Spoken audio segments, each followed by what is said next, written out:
Hello again. Yesterday I put up a report concerning how to understand the old book and how it connects with current events that are happening in the world today. I'm putting up now a second part of this because you need to know what's happening and you need to know how to connect it to the Bible. And I don't care whether you're Jewish or Christian or Islam or whatever you are. I'm not a rabbi, I'm not a pastor, but I'm going to show you what the good book says, and it's amazing that what the good book said, and which was written 3,000 years ago, is all coming to happen right in front of your eyes. And the Judaism, the Jews, and the Christian people have been led down a blind gully by the pastors, by the rabbis, because the traditional understanding of how to interpret the Bible is pack of lies and nonsense. Now, I want to read to you something first of all, and then I'll bring you up a news clip and show you what we're talking about. I want to read to you what it says in Daniel chapter 7, and I'm only going to read part of it, and I'll put the words up for you as much as I can. We're talking about a lion, a bear, and a leopard, and then we're talking about a terrible beast. These beasts represent certain kingdoms and sovereignty of this earth. Now, the old traditional understanding was that these beasts represented Babylon, Medo-Persia, Greek, and, of course, Rome. That's a load of nonsense. These beasts represent something that's happening right in front of your eyes today, and I'll put what we believe it is happening in the text as it comes up on the screen for you to. The first was like a lion, and it had eagle's wings. Well, we know the lion was Great Britain, and eagle's wings is USA. The old traditional way of thinking about it is that it was Babylon. It says, I was watching and its wings were plucked off. Well, that, as far as I'm concerned, means that there will be a separation between the coalition of Great Britain and USA. The wings were cut off. I'll go further on to say that then there was another animal coming up, which was like a bear. As far as I'm concerned, the bear represents Russia. All Russia and China combined. Then it goes on to say that the next beast is a leopard with 4 wings on its back. And of course everybody said that's representing Alexander the Great in 321 BC. That's impossible. 321 BC is not the last days. And the prophecy on this one, the words clearly say this is for the last days. And it also says that the notable horn between the goat power is the first king of the last days. That's not Alexander the Great. So this has been put to bed by the Christian world and the Jewish world, making you believe that it has all happened when it hasn't. It says that this leopard had 4 wings on its back and it had 4 heads. That's the New World Order. That's going to be the 4 unions going to take over the world. We're talking about the African Union, the EU, the Asian Union, and the yet-to-happen North American Union, which is going to combine Mexico and Canada and the USA.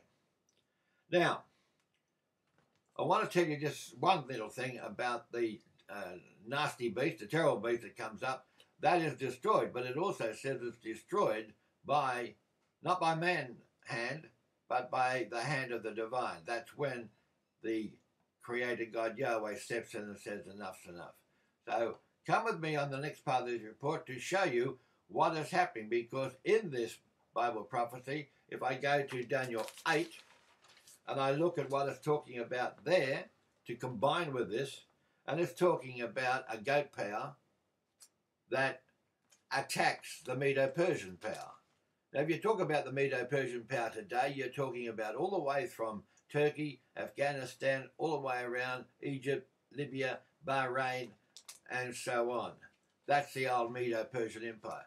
It goes on to say that in this prophecy that the West, NATO, US, comes across the whole earth without touching the ground and annihilates this area of people and sovereign countries.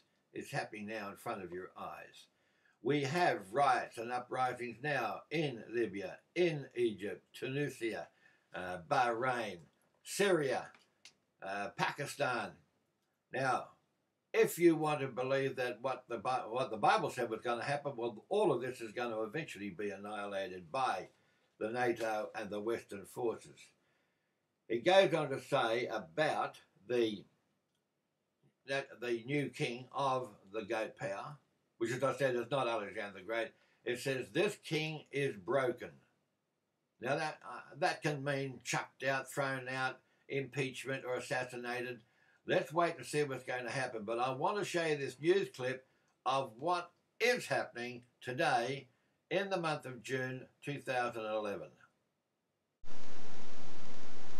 Now in the Bible it talks about a goat power waging a war against the Medo-Persian Empire. The Medo-Persian Empire today would take in Pakistan, Afghanistan, all the way down to the Middle East, including Libya, Tunisia, Egypt, Arabia, etc. These are the places that are getting bombed out and having civil rights, unrest, political and religious, right now. In the Bible, as you've just seen, the goat power has a notable horn between its eyes. I've always said that the goat power represents US and NATO, and surely it does. I've always said that the way that the Bibles have interpreted these prophecies as being Babylon, Medo, Persia, Greece and Rome and so on is wrong, and that has led the people into a darkness and a sleep, because these prophecies, as the Christian churches and the Jewish synagogues will teach, was all done away with, finished and done by Alexander the Great, 321 BC. There's a big problem with that. 321 BC is not the last days, cannot be called the last days. We're in the last days now. And these prophecies that have been interpreted wrong have caused everybody not to be awake up to what's going on in the world today. Now, with that notable horn, or the king of the West, the king of NATO US, today it's Obama. And if, as it says, that this king or notable horn will be broken, now broken means impeached, thrown out, assassinated. If that be the case, it looks as if the move towards getting rid of Obama is already in place. Watch this clip that only came through on the 17th of June. We're here today to announce the filing in federal court of a lawsuit that challenges the constitutionality of the war against Libya. The Constitution of the United States, Article 1, Section 8, makes it abundantly clear that no president can go to war unilaterally without the permission of the Congress. This lawsuit also is challenging a policy that permits the president to commit the United States to a war under the authority of NATO. Similarly, we're challenging policy that would allow the United States to be committed to war under the authority of the United Nations. What we are saying in both cases is that it is necessary to come to Congress, and that neither NATO nor the UN trumps the United States Constitution. This is, as Dennis said, a very, very important day for the American people. And I believe those that wrote the Constitution would be standing with us today, quite frankly. Those who drafted the Constitution must be very disappointed in how the Congress and the executive branch have evolved over the past 25 years. Today, as Dennis said just a moment ago, this is an opportunity to rectify a direction that America's been going without the support of the Constitution. This is a clear and absolute illegal war.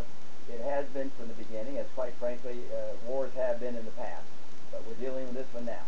We have to deal with this now. We have to assert our powers. And if we don't step forward now, if the courts don't assist us now, if our colleagues don't assist us now, effectively they said, you are a neutered branch of government with no powers in this arena. And that cannot happen. Now, as you already know, the governments of all the Western countries have been secretly converted into corporations, including US, and of course Australia. And as a corporation, the United Nations is gearing up, ready to take over every country, as it did with the IMF taking over Argentina and Egypt and Ireland, Spain, Portugal. All of these countries now are in danger of NATO forcing their ideology onto them, and that is part of the biblical prophecy.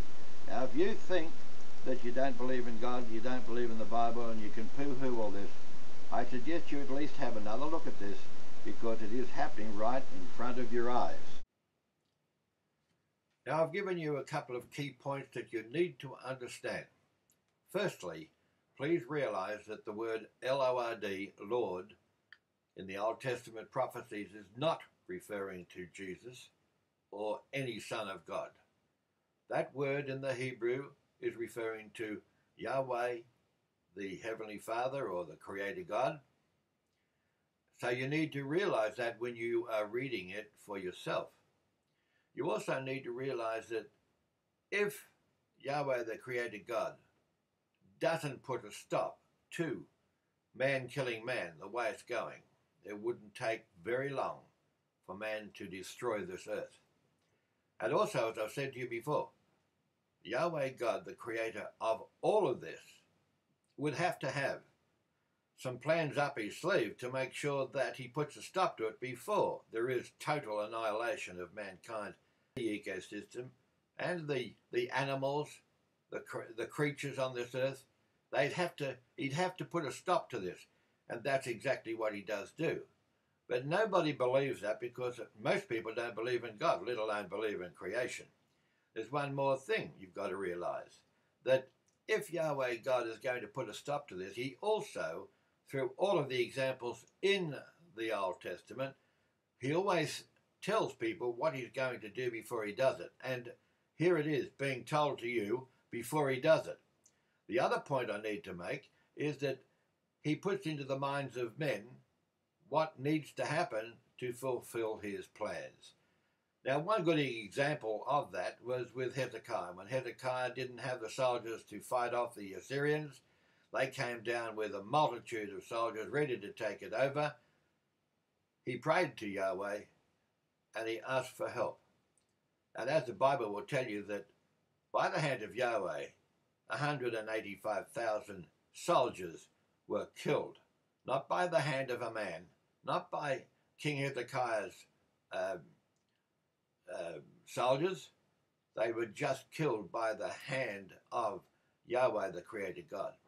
So make no mistake, if Yahweh has said that he's going to kill the enemy, he will kill the enemy. But before he does, he sets into the mind of those people that have rejected him, he sets in their mind exactly what they do and will do according to his plans, until Yahweh puts a stop to it.